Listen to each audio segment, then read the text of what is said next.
Hello, welcome back to my short. तर चला, बार्शी सोडून जायची आता वेळ आली आहे आणि मी निघाले वापस कोल्हापूरला. बार्शीमधून आम्ही बसने गेलो होतो आणि कुर्डवाडीमधून ट्रेनने आम्ही कोल्हापूरला निघालो होतो. ह्यावेळेस ना आम्हाला एसीचं तिकीट भेटलंच नाही, त्याच्यामुळे आम्ही लोकलनीच गेलो. पण मला टेन्शन आलं होतं की अंश बसतो की नाही काय माहिती, कारण मी फर्स्ट टाईम त्याला लोकली घेऊन प्रवास करणार होते. पण नशीब, कोटवाडीतून तो झोपला, तो मिरजमध्येच उठला डायरेक्ट. आणि ते बघा, सगळ्यांना झोप लागली होती, सगळ्यांचे चेहरे एकदम असे झोपीला आले होते. तर आम्ही सगळेजण झोपी गेलो नंतर. आणि नंतर डायरेक्ट मिरजमध्ये उठलो. आणि जातानाचा हा शॉट, थोडंसं शॉट मी हा पंढरपूरचा घेतला होता, कारण वातावरण इतकं सुंदर झालं होतं ना, मला बाकी काही शॉट घ्यायची इच्छाच नव्हती. फक्त असं वाटत होतं की फक्त आणि फक्त बाहेरचा निसर्गच दाखवावा, तुमच्याशी शेअर करावा सगळा. आणि मग इथे मिरजमध्ये आमचा अंश उठून बसला, सगळीकडे बाहेर पाहत होता. जर असं काही वाजलं की अशी क्यूट क्यूट रिॲक्शन देत होता.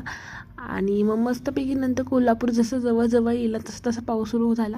आणि मग तर काय, अंशची मज्जा सुरू झाली. एवढं भारी वाटत होतं ना की बस. पण माझा मूडनं जरासा ऑफच झाला होता, कारण मी 8 दिवस झाले बार्शीमध्ये राहिले होते आणि अचानक वापस जायचं म्हणजे मला थोडंसं चांगलं, म्हणजे कोल्हापूरला जाते ह्याचं छान पण वाटत होतं आणि बार्शी सोडते याचं वाईट पण वाटत होतं. कारण मी ठरवलेलं बरं का की मी आता ह्यावेळेस खूप सारी ब्लॉग करील, पण माझं दरवेळेसारखं मी काहीच बनवलं नाही आणि काहीच शेअर पण केलं नाही तुमच्यासोबत. असं होतं, इथून पुढे मी प्रयत्न करेन शेअर करायचा. तर इथं पाऊस असा छान असा चालू होता, अंश पण छान असा एन्जॉय करत होता. तर मग कसा वाटला तुम्हाला माझा हा ट्रॅव्हलिंगचा व्हिडिओ आणि छान असा बाहेरचा नजारा पाहून मला नक्की सांगा. आणि भेटूया नंतरच्या व्हिडिओमध्ये. ओके, आपल्या चॅनलला सबस्क्राईब करायला मात्र विसरू नका. बाय.